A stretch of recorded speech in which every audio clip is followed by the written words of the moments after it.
Much pressure because you guys are having way too much fun over there. But let's have another check-in with social media. As you can see, it seems like Sin wins still looking strong there. 40% of the Sin fans are still out in force, so we'll see if we can get that number going. CHF win, though, still looking good. It's been 60-40 most of the night, so it's good to see that the Sin fans are clearly behind their team. I have a couple of tweets out, though. From @Jason_OCA, lose game one, establish underdog persona, feed Rhymer. So that's the hashtag Sin win strategy. We'll see if that works out for them. Here we've got another one here. Spooks have my ELO. Everyone just cheering on Spooks. He has been having an excellent series there as well.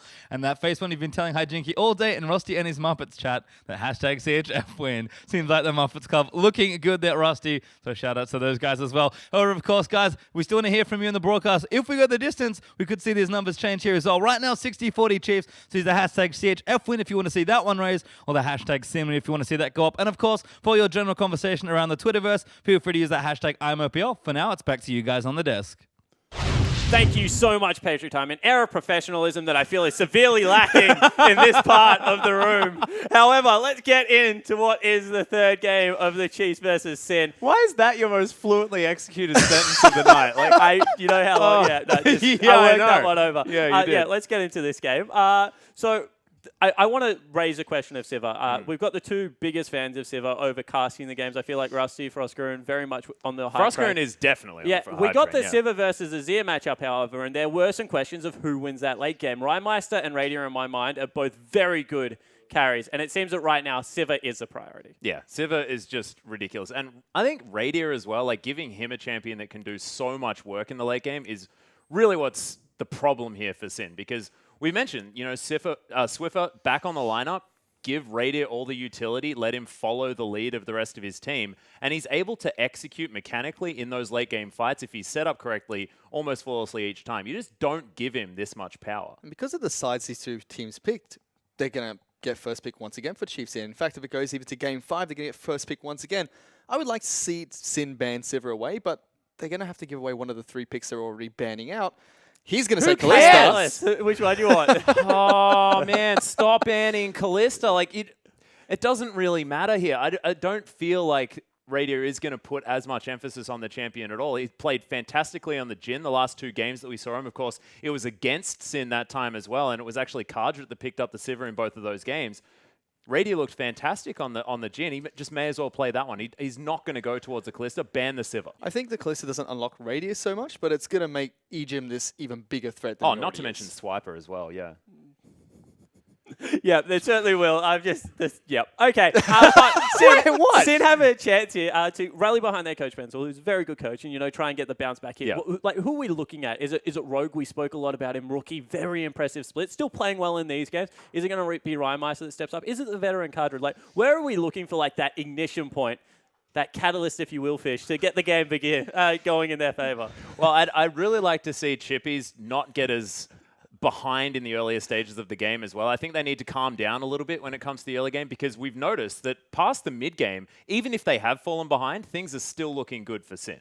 I want to look at Juice, because Juice has been phenomenal the past few games that he's played for Sin, but I think that he can step up even more here and execute things a bit better. Well, let's hope he does, so we go to game number 4. But guys, we're getting into game number 3 right now. Get me the heck out of here. It's Patriot Time, Frostgurn, and Rusty.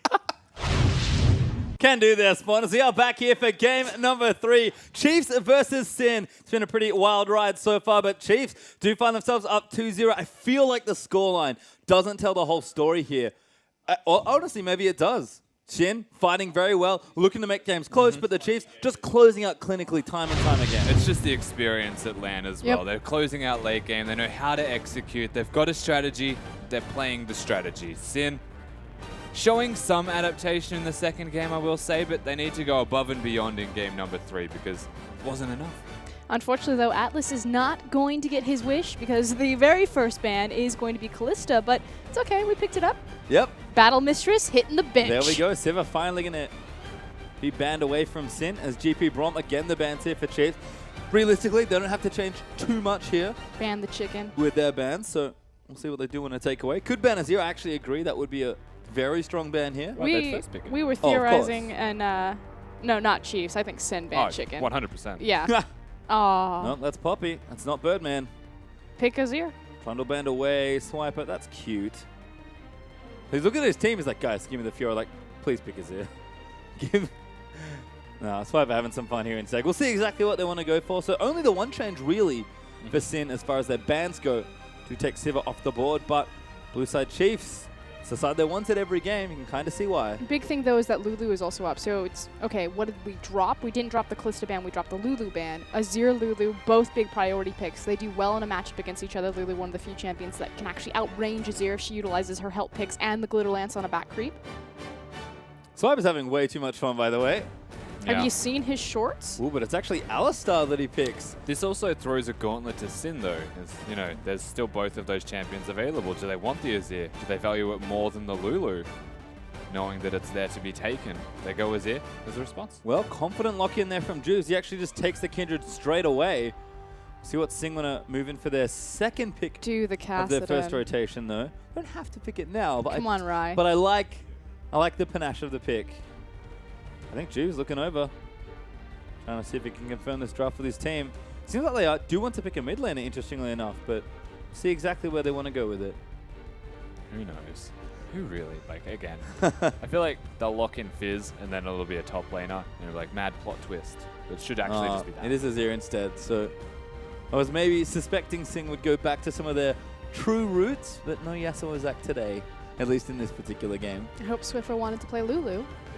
I guarantee he didn't, but I know that he will. Yep. Spook's putting his hand up. Can we change this? Do I have to play Lulu? Not too happy about what's Like happening 7 other champions. I could play Victor. Give me He 30 hovered seconds. Kassadin. Can I play Kassadin? here. He can play Kassadin, that much I can tell you. We'll see what Chiefs do actually want to pick, though. You can see pretty animated between the members. Sivir's banned. I know that Radier, one of my favorite 80 carries in the OPL, simply because he plays Ashe. He is. I'm a big Ashe connoisseur. You certainly are. It's Chiefs trying to lock down these final picks, taking a lot of their time, actually. With only 10 seconds left. Looks like Nidalee will be selection number 1. Nidalee Jhin. He's for the off. picks here. I no longer love Radier. Yeah, so Sivir being banned, Jhin the natural next selection besides perhaps the Ashe, but they're early picking as well with that Jhin, so I don't blame them for the strategy. I feel like there's definite answers to it that Sin have already locked in. Yep. In the Thresh. Yep. Most importantly. and that's, you know, if I have to specify. it makes they all sense. do it. It's a big rogue champion. It's a good lane for them. It's good with Jhin, obviously, but they already have Alistar, so a lot of different things going on here for Sin that are all good. I wonder what they are going to pick up here for this 4th pick. They've already locked in that support choice. Might be going really far back. If he, I was going to say, if he locked in Jinx, I would totally jump off Radier and be like, Karjud, you're my new favorite, but he locked in Corki. Well, there's Corki. Could be Rise champion, but is a Karjud champion as well, Azir's I believe. there, so it's very unlikely that he's going to be That would be- Rhymeisters champion. What a plot twist that would be. But this is a big thing, comfort pick, obviously, for Karjud coming in. Yeah, I think Kardrid actually long-time Corki player back when Tristana was also one of the better picks as well. Yep, it's one of those very old picks that a lot of these 80 carries that have been around a while certainly know their way around. Radiant does play it as well, but hasn't played it a lot recently. And of course, Jhin being the most recent champion, showing a lot of strength here. Curious to see how that 2v2 goes actually. But we could, of course, get a lane swap. Looks like all the fun, though, going to be taken out in Swiffer's mid lane, as I think he might be getting Zed again. Seems likely, of course. I like the Nidalee pick personally here from Chiefs once again. As the mix-up. Varus and Nautilus, so they're tanking in for poke now. Swiper, but here we go. This is a classic counter pick into Azir. Yeah, and this is the big thing. As Azir becomes more common in the meta, you're going to start seeing champions like Kassadin, Victor, Varus, Veigar re-enter the meta as answers to him. Now, naturally, Oh, baby. well, that Hecarim last pick for Chippies. is a throwback. Damn. Nice. Okay, Chippies. Nice. Yeah, nice. Nice. He's gone for the Hecarim, which is basically a carry top laner, but he's going to be into a diffused lane in that of the Nautilus. I guess the question to me is lane swaps. I know that both of these teams entirely capable. To me personally, I think Sin need to look much more actively in getting it this time, not being stopped with it so that they can trade turrets, not lose the early game, and come into their strength in mid-game stronger. And the big thing is if they're put in a scenario where they can stack their wave correctly, they can actually look towards pushing towards that second-tier tower much more effectively than the Chiefs can, because Jhin is so awful at sieging towers. And likewise, they have the Kindred. I mean, to be honest, all I see is a Hecarim and 2 80 carries with no gap closes. I can definitely see the plan there in the pick for Chippies. I do like the throwback, but we'll see if it works. It's sort of the wild card pick in their team comp. The rest of it put together pretty nicely, but the Chiefs, again, they have a fine comp themselves. I was actually hoping for the Bard as well as the counter to Jin as such, but to me, I'm looking at Chiefs' team composition. I'm struggling to see ways that Sin can win a team fight if they don't get into the backline to start it off. They need to take Jin down. They need to take Varus down. Varus has really good disengage. They've got Nidalee for sustain. They've got a lot of options here on the side of the Chiefs. It's about execution. And it's funny that you said execution. What was the difference between these two teams? You decided that it was really about the vision. Varus, Nidalee, very heavy on that vision control to lay down their poke effectively. Yeah, Sin heavy on engaging. Does seem like a comp that suits the Chiefs. As you can see that team comp on the top of your screen. Sin's, of course, down below. And don't forget to use those hashtags. It's been great, the interaction you guys have had out on Twitter. Hashtag CHF win for those guys sitting in blue and pretty at 2-0. But Sin, of course, could make the big comeback. That's the story all the fans want to see. Hashtag Sin win for them. And hashtag IMOPLs. It's time to get back on the Summoner's Rift for our third game of the semi-final. Chiefs up 2-0. The young Sin lineup, some of them at their first LAN ever, are going to really understand what it means to be pressured in a series. Let's just say it's no surprises that Sin have started a series as the experienced members against the young members up 2-0, but it's already been mentioned. The underdogs are now on the back foot, and that means that they are in a position where they feel, I'm not going to say empowered, but they feel like they have nothing to lose. Literally nothing to lose. And coming into this game, I wouldn't be surprised if they play like it and just go all in. Yep, I think some of that Sin aggression's really rewarded them in recent weeks, although it's been coupled with very smart play around the map as well. But as you said, I mean, the scoreline of this series so far, 2-0, doesn't really tell the whole story. Yes, the Chiefs do close out very strong, very clinically, but Sin, for the majority of it, have been right there with them. One other thing as well is, while we're looking at champion picks and whatnot, and we roughly and briefly touched on Chippies playing Hecarim. One reason that I like Hecarim at the moment is actually the Iceborne Gauntlet change. Because instead of going Trinity Force, and I'm sure Chippies might be inclined to going for that once again, Iceborne Gauntlet provides you a second option in the armor stacking direction, currently against two of the big carries being physical dealing, and they're the ones that you're going to be killing. Well, you saw Chippies get a lot of resources in the last game. We'll see if he can get as many on Hecarim and start causing havoc. Has to have the aggressive ignite as well, so a lot of the standards we're used to seeing from Hecarim play still here for Chippies. As Cardra does get the Krugs, but it is the lane swap they want this time. No 2v2 in top lane. It will be a full-on 2v1. Yeah, they actually got the swaps, the most important thing. Now we need to see how they go about taking turrets down. Big thing also is that Swiper managed to get at least part of his creep wave. Typically they get 3, but he walks out with 2 before joining the double jungle. Which would mean 3 in experience at least, and that's Yeah. also a very big thing. Double jungling. It's not that optimal when you're not the one with a machete or a hunter's talisman. You don't get as much experience. Get off my lawn. Yeah, Eden, though, going to chase him out of the strong side of the map. As Juves and Chippies going to go over to the Raptor camp instead. Chippies happy to tank it up a bit. Juves, though, plenty of damage here between these two, that's for sure. Looks like Chippies going to get all the little ones. Juves going to take the big one, I imagine. Although, yeah, we'll get that one as well. So pretty standard stuff so far. Except that, We have a swap back. yep, they hit the recall, and it's actually Cardred and Rogue running back to face the 2v2 of Alistar versus Jhin. All right. So pretty curious swap there, but Sin must be feeling confident. But you lose so much time on this. So what they did is they attempted to push the wave forward, and then in between the waves bouncing, try to make the back and walk down. They will catch the wave hitting the tower, but this is really going to impact Chippies in particular. Go to back in as well, but just boots there for Cardra doesn't really bolster their combat stats. They'll have a little bit extra here, but not too much. As you can see, Swiffer versus Rhymeister in that mid lane. And there's the impact for Chippies, burn the TP, so... And is a level behind. Yep, and if Swiper ever decides to find his TP key, they do have a window of opportunity where they could utilize this. Question number 1, where is my teleport button? I feel like it says a lot about this game that Swiper has TP'd as little as he had. Just about the control they have here. Spook's down the bottom side, ready looking for that crit onto Cardra. Does get the Dancing Grenade and the first shot out, but it's going to burn that one on a caster creep. Make sure he keeps that CS up here on the Jhin. It opens up so much opportunity for Spooks here. He's lining up for a gank. He's not going to find it, so he's going to hit the back. But knowing that you're so much stronger on this side of the map simply because you have that TP advantage. Sin, unfortunately, have seen this show before. Didn't really like the ending. So I'm going to dodge Ejim's potential flush all-ins. We have Tally weighing back in. If Ant, Sin, Oceania reverse sweep this series, I will play Master Yi in the finals. Sin, I believe in you guys. That's unfair. Give he me knows the Master something. Yi. They've scrimmed each other all week. He knows something we don't. I feel that way a lot about Tally, to be honest, just given how good he is at League. Master Yi was used in the LPL, you know. Yep, technically 100% win rate in the LPL. Yeah. Coming to an OPL final near you, perhaps. Yeah, that's a great strategy. Fall 10k behind and be Master Yi. Destined for success. I think there are worse things that could happen. Well, we'll have to see if Tally's next prophecy comes true. Was almost right about the Azir in game 2 as we have trouble in topside. Juve's looking for Swiper, sorry, as Chippy's also going to get that knockback. Juicy with the red buff, but good flash in from Swiper. Wants He's to in go the creep aggressive, wave. but it might be a little too much. The damage is still there, and Swiper, ignited down, is going to go down to Hecarim. I am going to outright question Swiper's strategy right there. Of course, Spooks is nearby. And yes, there was a minion wave that he was fighting in, but it's an Ignite Hecarim. It's something that he may not be used to playing against because they haven't seen it for a while.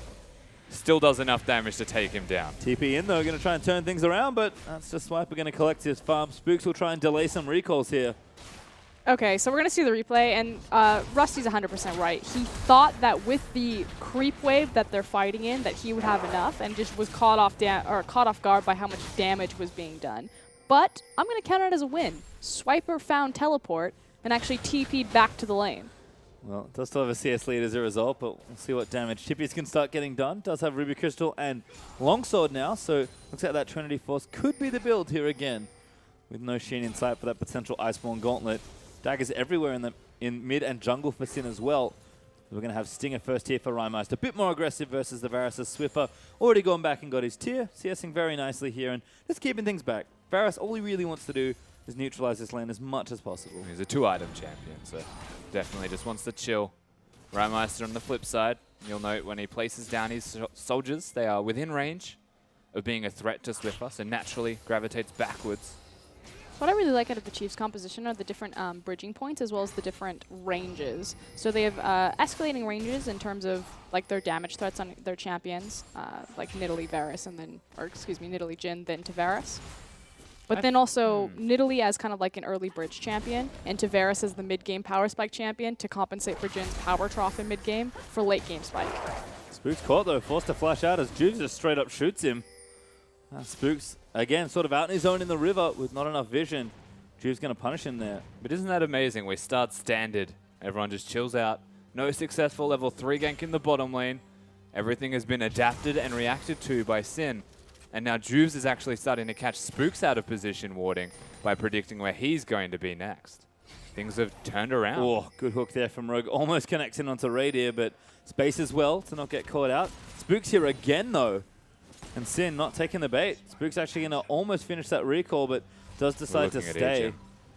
Ejim again wants to try and make the play. Juves are stealing that blue buff away, so if this doesn't work for Chiefs, as Ejim's going to go in for it. Oh my god, they missed the snare. Rogue now going to keep moving back in, gets exhausted, but he flashes out to safety, and the hook's going to land in, but it doesn't quite get a key target. Good play though from Rogue, but they are going to chase him down. Spooks gets it, but Cartridge should be able to take him out here. Does get the Frost Bomb down for the traders. Rhymeister and Chippies are down here as well. Great flash from Radier, but Ejim's not going to be so lucky. Runs back towards the tower. And this goes to whoever they want it to. It is going to be Cartridge for the double. Corki picking up 2 kills. Sin rotating with not just their top laner who has the advantage in teleport, but their mid laner who has a cleanse makes his way down. And that is monstrous for the Sin in the way of getting it back. The only unfortunate thing was that Rogue's hook, I think, hit a minion. Apart from that, impeccable. Oh, good ulti there from Rai as well. Juice also here after the counter jungle. Swiffer forced to flash out. Sick ulti onto Kindred to maybe save him here. Rhymeister's going to move the soldiers in. Lance Spike burnt for the dive, but it's not enough to kill the Varus. They don't kill him. Bloodthirsty. Yeah, wow.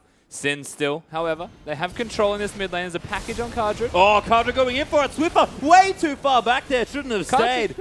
Aw. And Cartridge, yeah, could have had a double there. Sin continuing to pressure. Sin have just exploded. But we talked about this, though. You know, they've got nothing to lose. This is the final game. It's just go ham. Well, they're doing it so far, and it's coming up pretty nicely for them as Swiper forced to walk himself to that mid lane here just to stave off some of the pressure. Radier still back in bottom lane, does have himself a BF sword, so looking pretty happy on the Jhin for right now. But Sin going to go back, spend some well-deserved cash, 4-1 up in kills already. Major component to the T-Force done for Cardred. He'll return the bottom lane, and Sin, they certainly came to play, and they're starting to fight Chiefs early. I think it's safe to say that this is the Sin we want to see in a semi-final matchup against the Chiefs. And What I mean by that is a Sin that gets ahead early. Because that is when they are most threatening, they feel the most confident, and they start to execute on the map. Good hook on the Spooks, but not going to stop the blue invade. Unfortunately, Ejim puts an end to that. But the thing is typically when Sin snowball ahead, it's on the back of Juves into Rise lane. This time around, it's Cardred that's come away with majority of the gold, 3-0 right now on this Corki. So I'm just curious, you know, in between the package timers, how that'll really impact the rest of the map, and if Sin can continue to snowball from here, I think it means that Juves needs to start playing around the bottom So lane. what that actually indicates to me is that Rymeister should go bottom, and that they should all go mid. Yeah, I agree. Which gives a lot more availability to them. To roam it around and spread the power. Yeah. Might be waiting for T-Force, but shouldn't be too far off now for Cardred. As Rymeister actually pulls the wave. Trying to freeze it, I think. I'm actually not sure what that was. Like, he could have gone to Raptors, perhaps. I'm not sure if that Just didn't quite make it over the wall. I'm just a little bit confused. He's definitely keeping it back here. Does have a little bit of a CS lead, so zoning Swiffer out, but Varus is very long range. Pretty hard to keep him away from creeps. As again, 4 Chiefs, Pink Lord's ready. Swiffer's like, yep, you can have this one this time. Yeah, and actually confused. I thought it was a Thunderlord's Decree. At least that's what the graphics said. And usually Varus would go for Deathfire Touch, much like a Jhin would. The bonus damage that you do on your Q is actually quite important. Is absurd. You never hit Is the three word things you're looking as for. Varus because you're sitting back poking every 6-second interval, or however long it is depending on your charge time. Like, you actually probably should have Deathfire Touch. It's 4 seconds. Swiffer in trouble. We'll check out Thunderlords now if he has it. Juve's actually diving straight in for it. Good ulti, Got but it's him. not enough. Juve's ultis himself. Now to stay alive, they have to juggle properly, but Rogue here to zone out Spooks. Juve's looking to leap here. The tower's going to fall as well. Very well played by Sin. And there's the rotation from Cardred and crew. Again, moving that gold lead around, putting it into the mid lane, and taking a very early tower on the Chiefs. Yeah, very smart play from Sin once again. They've accelerated the pace of this early game, and we're moving into the mid-game stage where in the last two, we've seen Sin actually start to pull ahead and find advantages. So coming into this period with advantages could make things worse for the Chiefs. Certainly a nice change for the team as they are going to take Rift Herald here as well. Juves must be stacking quite quickly this particular game because that Devour is already done as Chippies is going to go ahead and get the buff. He's going to recall. We could have some major items completed here for carries. Trinity Force not quite there yet for Chippies, but everyone's starting to power up, and the Chiefs, almost 2,000 gold behind at this point, have to be very careful. Good route though onto Cardred, but not enough to follow in with. Rogue just keeps the Alistar out with a preemptive play. Cardred gonna have to play a bit safe for now. So the funny thing about this point in the game as well is you've got a Sheen that effectively matches a crit. And he's actually going to be doing as much as a crit does by standing still, taking the combo, and just pressing his Gatling gun as he crits him with Sheen. And that's exactly what we just saw. Cudger being 3-0 makes the CS advantage less. It also means that their strengths are relatively matched, and we're looking at Rogue and Ejim to try and get something done. Well, Cardred going to clear the rest of this wave. I think he must have Trinity Force ready. Last of his mana used. Radio and Ejim stay though, and you can see big chunk of money does mean he has Trinity Force ready. But Radio and Ejim going to stay for an extra wave. Sin could get some tower pressure here. And speaking of Trinity Force, Chippies has decided to go that route himself as well, as opposed to the Iceborne Gauntlet Spirit Massage route. Yeah. It's offensive, it's split push, so Trinity Force, for reference, is a dueling item. That's how it's always going to be coined as. Iceborne Gauntlet is more of a survivability, like if they were against the Zed again, perhaps he might have opted towards that. But instead he wants to be able to kill Nautilus. The thing about this, though, is that I feel like he's so critical to shutting down the Chiefs' composition because, like you said, very two immobile AD carries. Jhin and Varus. Hecarim's going to do a ton of damage too. Caught out now on top side. Ulti's going to follow, but he does ulti over the top into tower, but a great hook there from Swiper. Spook's going to lock it down and take the kill. Yeah, the unfortunate thing there is Chippies actually has to use his ult over the wall. Can't use it at the same time as the Nautilus knockup, which is potentially where he should have gone with that. Unfortunate, but Sin, they respond. Yep, take the Dragoning. 5 Devour stacks for Juice is a nice little bonus there after taking that objective down. Chiefs, though, still looking to get a bit of gold back here. Always feels like Ejim and Radio want to go aggressive in the bottom side. Radio going to take that ward out, though, but Cardred, you can see, nice and strong. First items reach for both these AD carries, in fact, as Radio finishes Essence Reaver on the other side. But you can see Cardred. Corki's always been strong with one item. Starting to show off some of that power here. Good hook. Yeah, look at the damage. I want to talk about something that happened in the top lane, though. So Rai made a very intelligent decision where he walked out of Fog of War, or into Fog of War from the mid lane, and what that did is it forced Spooks and Swiper to back off sieging the top tier tower because they knew that Chippy's death timer was about to come back up and he had the TP, and they could be possibly looking at a 2v2 Azir Hecarim versus Nidalee Nautilus situation, and simply Rai just moving out of vision saved the tower and denied any sort of trade for the Chiefs for tower for Dragon. Well, it seems like the Sin with a lead is starting to clean up some of their map decisions as well. It's definitely the team that looks like the squad we saw have such a stellar Super Week and a run here to get themselves into the semi-final spot. Probably has like 2.5k. Yeah, he's real rich right now. I wouldn't be surprised if he has more. That's 145 CS with just like a stinger in his sock shoes. And he's still greedy. Gets the blue buff. Is like, you know what? I want to use this. Oh, wow. 1,700. Yeah, it's has still spent some of it, but both mid laners actually pretty big banks to try and spend away. keeping each other there by wave clearing. It's funny because Rymeister could disappear, Swiffer could disappear and look to threaten other lanes, but their relative strength isn't actually that high. They're just going to be crowd control bots with a bit of damage to boot. They need to go back and get their items. Rymas has put the turret up, so maybe now is a good time, but he stays again. He's like, ooh, creep wave. Can't let Swiffer get the 100 gold. Absolutely not. Got to protect the tower, got to get more CS. But does need to shop. Lashes 2 should be done if that's where he's going next, which I assume it is. And look at these two. Just farming up forever. 2k apiece, and Swiffer's even going to farm the final wave out. Right, does go back, though, and spend his gold. And there's the Nash's finish. Yeah, and that's a big purchase, working towards the Rylai's Crystal Scepter as well. Once he gets that one, tell you what, that's a scary bird, man. Meanwhile, on the other side of the map, though, Chiefs deciding to pull the trigger on some sort of objective. It will be that bottom tier tower, but doesn't mean much in terms of snowballing that into other control points on the map since Dragon is down. Corki has his package. You can see how fast he's moving on that minimap. Working top lane. He's actually intentionally sacking the turret, which means Swiper's response was to get the heck out of there. Smartly, I will say, but they do get a trade once more. So whilst Chiefs start being proactive, they're getting things done now. Sin still Sin doing is still a great answering, job. and yeah. this is the mid-game Sin that we saw in the first two games.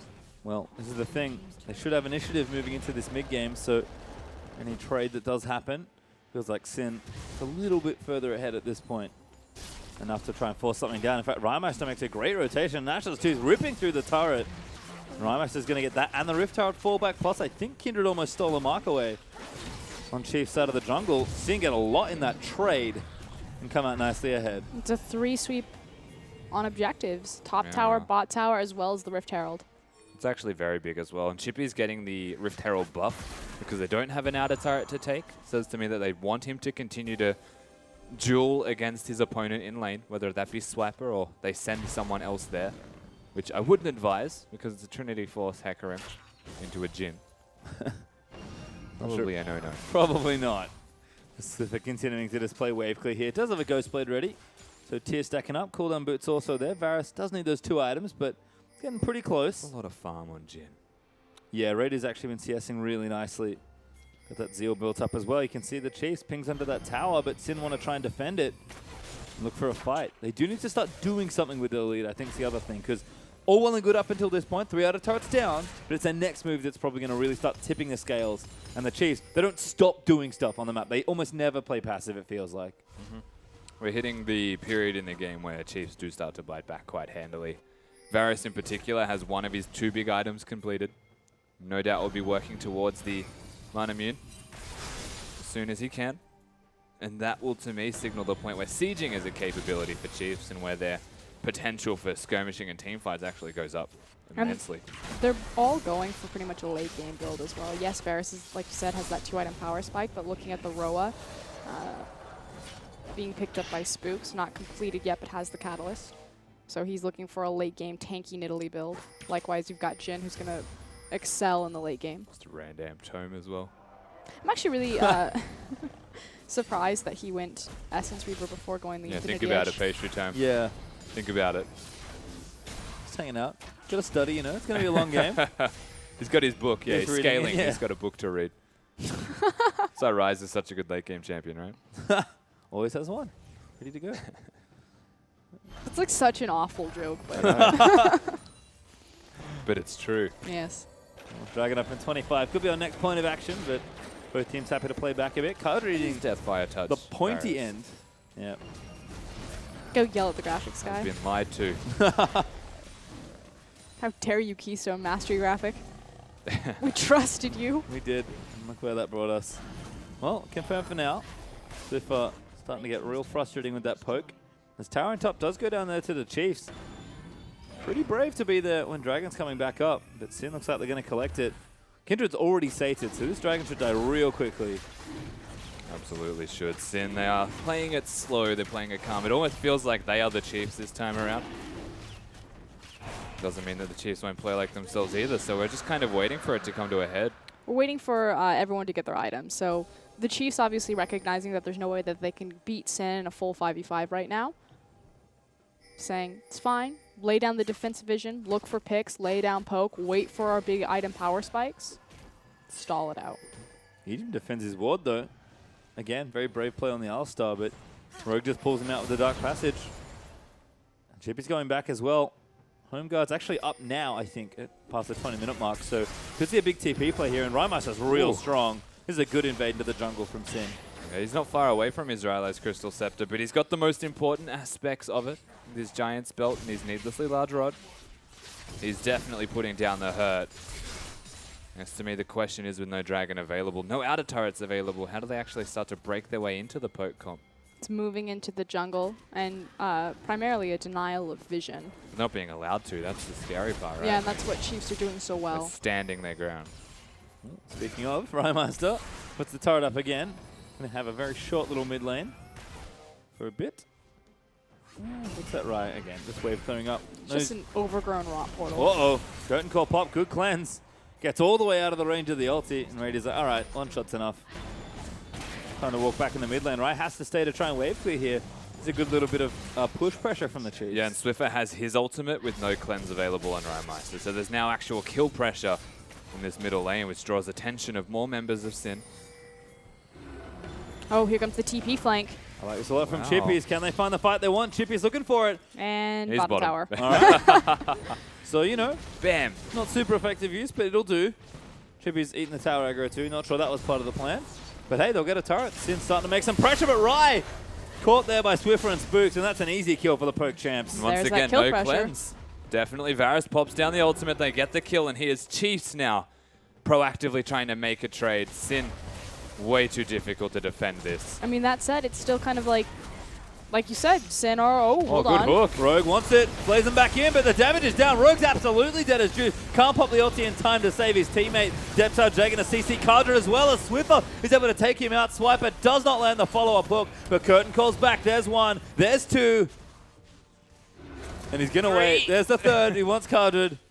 But he's not going to fire the last bullet. Chiefs Insect will take a turret, and all of a sudden, Gold leads straight back to them. But what I was just about to say is that Sin actually came out on top in that trade simply because they got a tier 2 tower as well as some picks. But Cardra hooked again. It just doesn't stop for the Chiefs. But these continuous picks are putting Chiefs so far ahead as Chippy's now marching in. Each in trouble, Chippies. but Chippies goes very deep for it. Ulti up from Ryan. He's going to kick Chiefs out of his base. Chippies did fall on the other end, Good and hook. Swiffer gets hooked up again. He's got all 4 Flay shots. is there, but it's just too No, much. he's got Great shots. ulti there from Swiffer onto poor Rymeister, and no cleanse is starting to cost him. It's just so many picks. The slow battle from the Chiefs. Swiper's dead now Still as well. not dead. Taking the tower. Not too sure why, but the Chiefs, I think, finally have to back off, as we've had kind of 4 for 3 over the various minutes. The Chiefs, I think they got greedy to break that tower. This but is do not do it. like a massacre, and somehow the Chiefs like crawled out of this with a gold lead. Like that's what happened. Yeah, they just found pick after pick. Right now, it's a Varus, Nidalee, Jhin composition with a Nautilus to lock them down and an Alistar to be the front line for them. They're effectively running the Jhin Xerath composition that we've actually seen in the EU LCS, where you can just throw the ultimates at the same time, but it's a Varus with a Q instead. That was getting very 2013 World Finals for a second there. Just picks and then take the inhibitor down mid. They could see it coming. I couldn't quite finish it off there. Azir too strong. So bloody. Certainly is. And all of a sudden, yeah, 16 kills. Map starts to get a little bit louder as Radiant returns with a huge bevy of gold. We're going to have some very accelerated champions across the rift for these sides. And we drag them back in a minute 50. Possible point of contention there, but we're starting to get to Baron territory. 24 minutes through now. Spawns at 20. Teams generally don't want to go for a quick one unless they're super far ahead Well, it's very comp specific. But you have to start thinking 25 to 30 minutes. You got to consider a big purple worm. So valuable towards the late stages of the mid game. Yeah, Chippy's actually sitting in that bottom lane also. No teleports available for each respective top laner. To me, is actually a big win for Sin, because they're taking away a big part of the front line that the Chiefs have, which means they could potentially go in onto the back of a Thresh hook. But if it takes too long, then they will bleed out objectives. They will lose their health bars. It's not safe. And this is an interesting counter push here from Sin. They're actually trying to split as the Chiefs group in and try and take this tier 2. They will get it, and the poke is very deadly. Cardred actually did get snared. Eats the first bullet of the ulti, gets out of the way though, but Rogue has to put the box down. Very nice usage of that choke point for the Chiefs. Getting scarily close to finding themselves another pick. Absolutely are, and this is the dangerous situation where Sin have to be very careful with their execution, because sending 3 people top, you're better off sending nobody top and trying to pressure the mid lane if you're going to trade. And a single mistake on either of these two compositions is so punishable. Again, double 80 carry comp with the Nidalee for the Primal Surge, attack speed steroid. Likewise on the other side, Kindred, Corki, and Desir. Like one mistake, your entire base is gone. And so Sin actually want the dragon. They've sent Chippy's top lane. They've got 2 of them already. If there's anything that they will feel content by trying to take, it would be that dragon. My only quarrel is that they've gone for the package not timed with the dragon, which is very obviously their avenue of attack.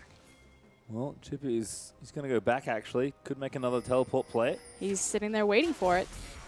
Dragon fight. This is a pretty good setup here for Sin. They're going to start it. Damage is there, but good lockdown on the Cardred. They're going to go in for it again.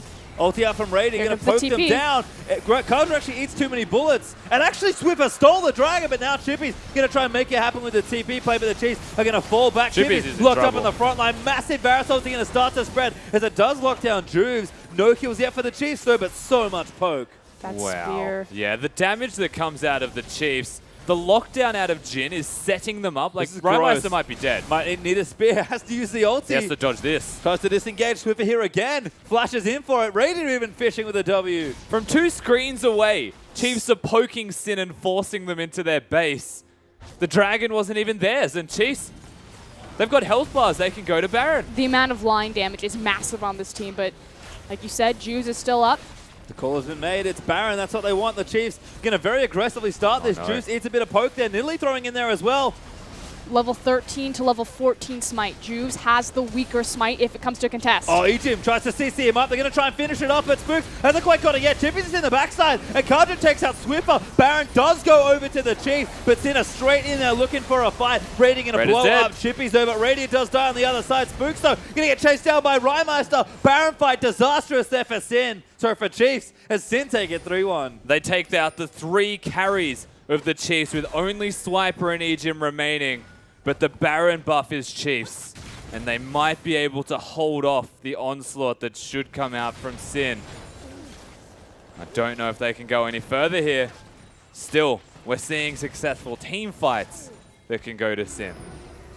And again, all it takes is one botched fight, and the game turns very quickly. Rymeister mid lane just applying pressure. He's threatening this inhibitor very aggressively. It's dead, I think. There's no answer here yet for Ejim. Rymeister aggressively using the W to take it out. He is going to break it. Now he's going to keep moving for it. Pops the ulti down. Surfs out to safety. Very stylish from the Sin mid laner. And just frankly, a positional error from the Chiefs not prioritizing the correct tower. The pings went down on mid lane. It's like, hey guys, why are we defending the second tier top tower when our inhibitor tower is falling? They could have just sent one of them there to have a Baron buff on it as well, right? Like, plain and simple as replay. So biggest thing to watch here is simply how Sin split this fight apart and how their damage resources are in multiple places. Rymeister being able to fight on the back half of the Baron pit and then get involved over the Baron pit with the Sand Soldiers. Pretty much fought in 2 different locations and ran through that fight. Well, still have some Baron left, so grouped up. Going to try and shove out mid. See what they can get done. Chippy's bottom side with no TP. Cardred really has to start dodging some of these skill shots. Eats more bullets. Rymeister now going to have a couple. Ooh, crit. Not doing too much damage, actually. Can they Infinity get it? Edge not there yet for Jhin. It's funny, because like Cardred is the focus of all of the poke. It's dead. But Juves is actually the one that we need to look towards here for Sin. He needs to get the Lamb's Respite down at the right time so that they can effectively fight. Juves hits a hook. Damage there. There's the Lamb's Respite, but he's almost chunked out completely to death. Swiper going to have to flash out of the way, though, as Chippy's looking for the ulti. Goes straight in for the backlines. And Juve's now forced to dance out of the way. Chippy's still tanking in the front side. A lot of cooldowns burnt. Kadra barely escapes there. And Rhymaster tries to keep them out, but the Chiefs will not be stopped. Don't know if there is any stopping this inhibitor going down. Another hook's on. Onto Ejim though. He's relatively tanky despite the lack of ulti. Chiefs are going to take that inhibitor. Minions with the Baron buff do just enough work for it. And it feels like we got awfully close to breaking mid for Sin, but it is Chiefs that do get the first inhib. But how disorienting. We left and it was, okay, Sin, you know, you won the Baron fight. You didn't get the Baron, but you took 2 towers. Suddenly we come back and Chiefs are marching it straight up Sin's barrel. Yeah, that's... Honestly, this is a frustrating composition to play against if you listen. Like, Varus, the range that he has on that poke is obnoxious, but the follow-up from Jhin is the scary part, because it's essentially an instant lockdown that gives room for Nautilus to hit the hook or for Nidalee to hit the spear. They can just play a patience game. Varus, I mean, it's like a 4-second cooldown on that Q. 1 will hit, they're locked down, and that's effectively like the health bar of a carry gone. And the damage that these 280 carries are starting to do. Radiant finished that IE. Swiffer, with a red potion nonetheless, has finished the Maw of Malmortius. Now, even Spooks, who's got his death cap now and 3 items on Swiper as far as tank items go. Chiefs comp well and truly arrived in. Not that Sin don't do enough, but the poke is something they have to start looking to overcome. It really reminds me of comps where Nocturne was big priority. When Nidalee was mid lane and you would hit the spear and then Nocturne would immediately ult and delete someone, it's the same type of concept. Just poke him down, and it's working so far for the Chiefs. Again, gold very even. It's like a backline assassination comp. It's pretty gross. Backline distance assassination comp? I just want to call it the sniper comp. The sniper comp? Yeah, I mean, that's very fitting. No Caitlyn, but Jhin will do the job there. As Juves does dash out of the way. It's almost like aptly named by the Keystone Master of this team composition. They are essentially the Deathfire touch. Yeah? Yep. Like, everyone touches at the same time someone dies. Don't want to eat any of this damage. But Sin, this is a very dangerous spot to be defending because you have to dodge an awful lot of skill shots, and they have a lot of Fish in a them. barrel. And there's Juice. Eats the first spear, has to back. Swiper meanwhile in the top lane.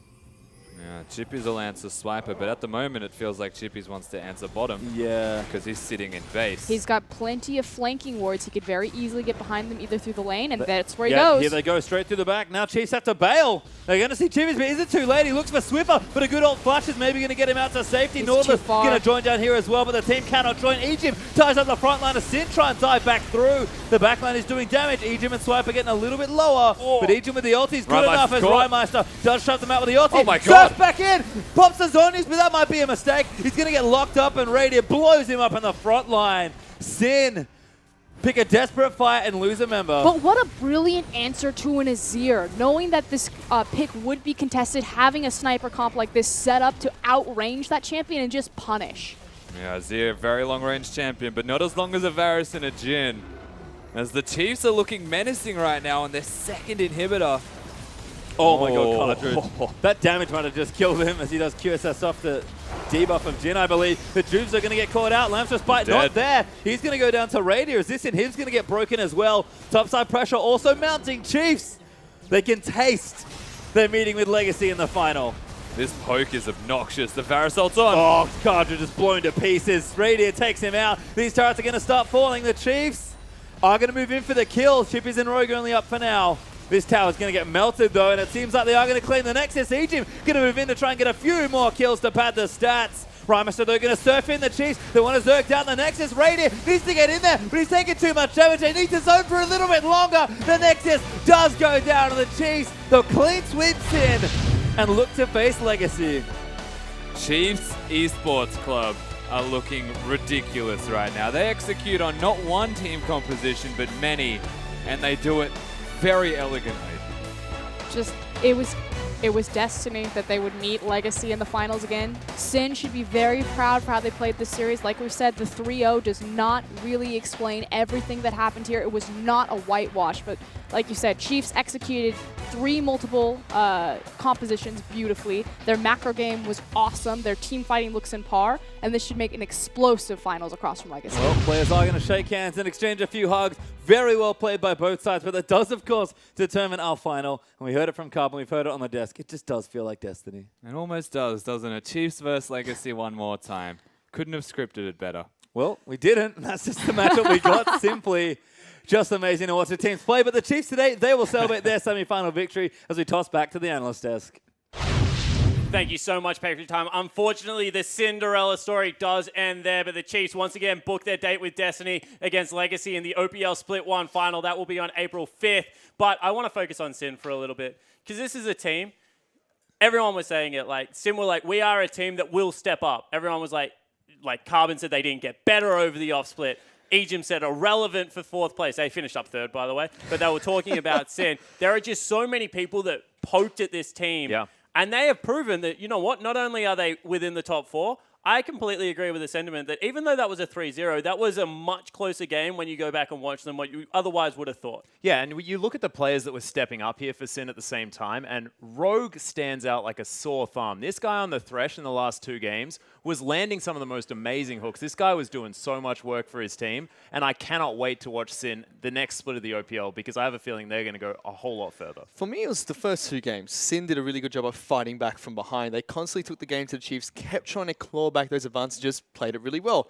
3rd game, they showed they can clean up that early game, had a nice advantage for themselves, but at the end of the day, Chiefs executed the games much better. Yeah, they certainly did. But I also want to take a look over the other side of the rift because the Chiefs, ever since they've got Swiffer back on the team, returned to form. Looking at 2 members in particular, Brandon Swiper Holland, Samuel Spooks Broadley, they are night and day. Early season versus late season. Oh, what yeah. a turnaround. Just completely ridiculous. And I mean, you can talk about, Swiffer returning to the team all you want, but today was based on Swiper and Spooks just doing ridiculous things. Spooks was playing like he had something to prove today. It was ridiculous. Certainly did. Well, we are actually going to hear from the Chiefs jungler, Victorious Spooks. He's over by our side with Pastry Time. Thank you very much. And yes, I am here with Spooks. A very well-played series there for the Chiefs. You'll book another date with Destiny there for Legacy in the finals. How do you feel about the series overall, though? So you obviously had a great game. Lots of praise for you from the analyst desk there. But how are you feeling coming off the Rift? Yeah, I'm feeling pretty happy with individual performance, but as a team, we didn't feel like we played that well. We made a few macro errors, I would say. But I think Radiant actually really took the reins in the shot calling in the last game especially. And he made sure we didn't get the Hecker in flank. And yeah, we're really happy that we closed out the 3-0. Awesome. And again, definitely a strong sweep there. Good play overall from the team. I guess, what are the things you may be looking to fix? You mentioned a few things there, but maybe give a percentage of how well you think the team played today. Because we've seen you guys at your peak. You're amazing. 2-time OPL champion. How would you say you played today overall? Because Sin definitely gave you a run for their money as well. Yeah, Sin definitely, they didn't just let us walk over them. They actually looked to make plays, which is credit to them. I think we played to I'd give it 80 to 90%. It was just a few downfalls, obviously. And I actually made a few overzealous plays, getting too hyphy. But overly happy with our performance still. Well, that's interesting because we had a lot of praise for you on the desk, and both on the caster desk and the analyst desk. I think you had an excellent series so far. So how are you feeling overall about your performance? Maybe what are some of the things you maybe didn't do or you shouldn't have done that you did, Spooks? Because I know when you get fired up, you can get a little too aggressive. Yeah. Actually, Radio was talking to me after the second game. He was like, "Stop trying to outplay Jews," because there's a bit of rivalry there. And every time I landed a spear on him, even if it was in their jungle, I just wanted to jump on him. And I got caught out twice in the first couple of games, being a bit too hyphy. But once Radio settled me down, I was all G. All right, so let's talk about your jungle picks, of course. You've been a big proponent of the Nidalee, the Kindred. Awesome games. You only had to pull out those 2 junglers today.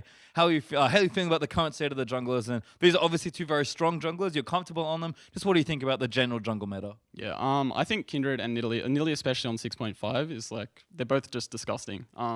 There's those 2 are typically, Nidalee's actually permabanned in most other regions. I'm surprised she gets through a lot of OCE drafts. I was watching the Doubles Legacy game and she got through almost every draft. I was like, what the heck?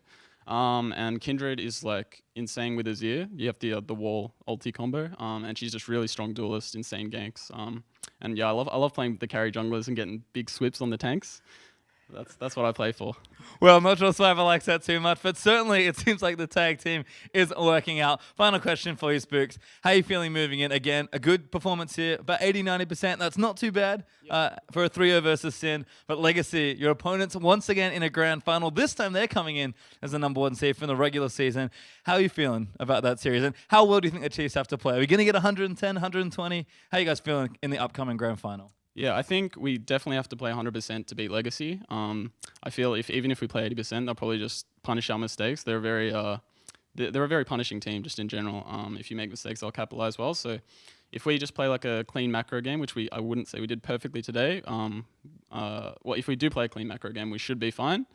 So yeah, hopefully we can bring the 100% next week. Well, excellent performance today regardless, and of course, good luck in the grand final. That is all for us on Spookshare. Thank you very much for joining us. It's been wonderful to have you, and of course, congratulations on your semi-win. We'll see you in the finals in next week, though, but for now, let's toss it back to Spawn and the analyst desk. Thank you so much. And he's actually simmered down quite a fair bit. I saw him after the game. He was a little bit more fired up.